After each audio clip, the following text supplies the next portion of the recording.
happy Monday, and before I talk to you about the Hunger Games, I want to talk to you about young adult.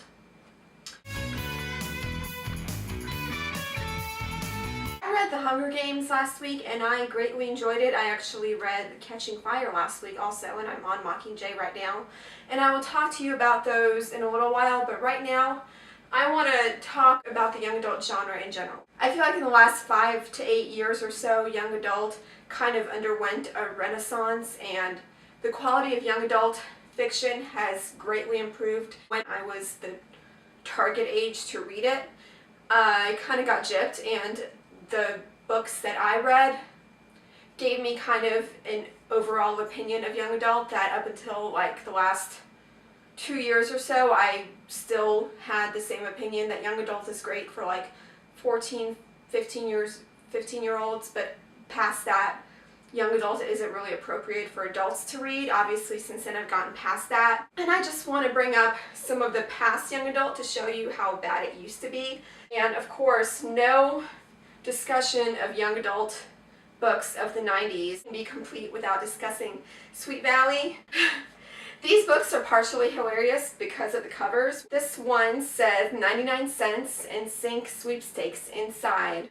Get up close and personal with Justin, JC, Lance, Chris, and Joey as they discuss in their own words their music, their friendships, on and off stage, their fans, and much more. Right there. Even the covers, the cover art of young adult has grown exponentially better in the last few years. Rachel, and I think at least another one of you was a fan of Animorphs, but did you know about Catherine Applegate's other series called Making Out? Because I sure did. Babysitter's Club. This is actually the novelization of the movie. Christy was the BSC president. Although she was just 5 feet tall, she dominated the meetings, but no one minded too much. After all, Christy had invented the Babysitter's Club. It had started as a simple idea, a few neighborhood girls who met 3 times a week to book babysitting jobs, but it became much more than that. It became a club of absolute best friends. Quality writing right there. I have some novelizations of Saved by the Bell, a Beverly Hills 90210 original recipe novelization where the boys are Wild Hearts. If you color a cover with Lisa Frank colors, then it's going to attract kids to read your books.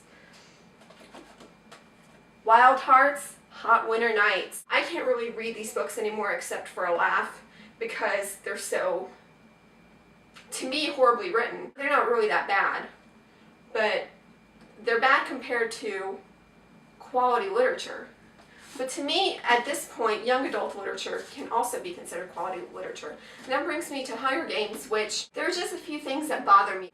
It was just established from the beginning that Prim was amazing for whatever reason, and everyone loved her. And I think in the second book even, Katniss mentions that if something happens to Prim, that the whole country would go nuts. And I'm like,